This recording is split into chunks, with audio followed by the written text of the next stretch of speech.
Most of us have had to compartmentalise our survivor identity in many areas of our lives. That takes huge energy. It's a huge act of unnoticed generosity.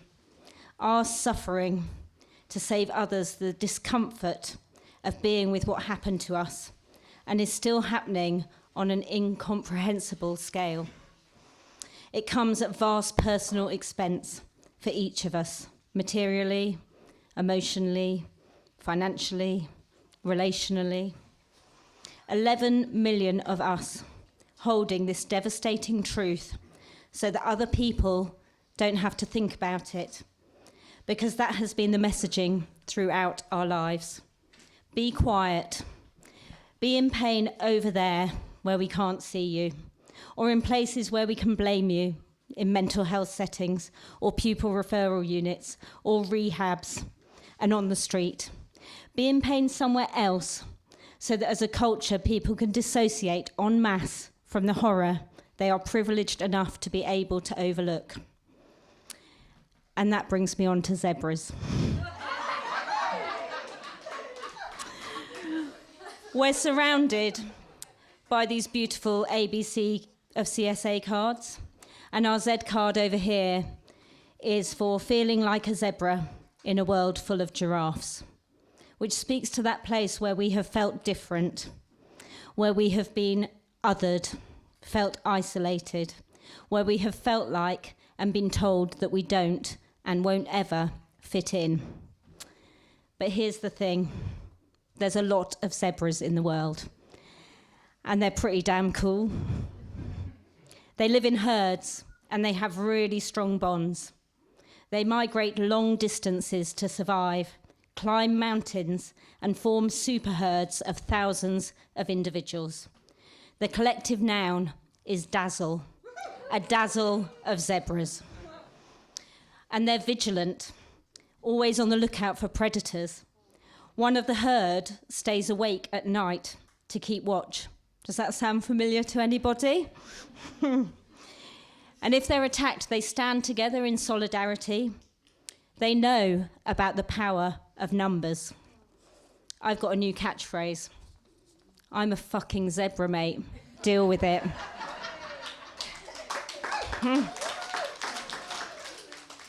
Each zebra's stripe pattern is completely unique, like a fingerprint, and no two zebras are the same. And the same is true for us. No two child sex abuse survivors are the same. We each bring individuality and lots of other identities to our huge intersectional community. Survivors come from all classes, all sexes and genders, sexualities, faiths, and ethnicities. One of my identities is my Jewish heritage, a heritage of oppression, genocide, displacement, migration over long distances, climbing real and metaphorical mountains to survive, alongside a rich history of creativity, radicalism, and resistance enacted through community. I've been reading a book called There Is Nothing So Whole as a Broken Heart, and it's a collection of essays by contemporary Jewish anarchists, edited by Cindy Milstein. And it starts with a translation of a song, and the translation is, "Together we will tear it down. It may take days or weeks or years, but the old walls will fall, fall, fall, and a new world will be there." In one of the essays, How to Scream and How to Sing, by Amy Weintraub, I don't know if I'm saying that right, I think I might be. She writes these words, which she writes after surviving the Pittsburgh synagogue massacre in 2018. "Who forces silence over our wounds? Aren't they healthier left open and oozing? Who is scared of the pulsing, unhealed flesh rotting in my body? If we felt our wounds, we might awaken to the cruelty of what has and is being done to us. We might become dangerous, wanting retribution or revenge, or we might stop you from telling us how we should feel or behave. I want us to feel worthy enough to fight for ourselves, to care enough for our bodies that we believe that we too deserve true liberation. I want to turn on the world that has been built from our submission. The world will not be built on our submission anymore.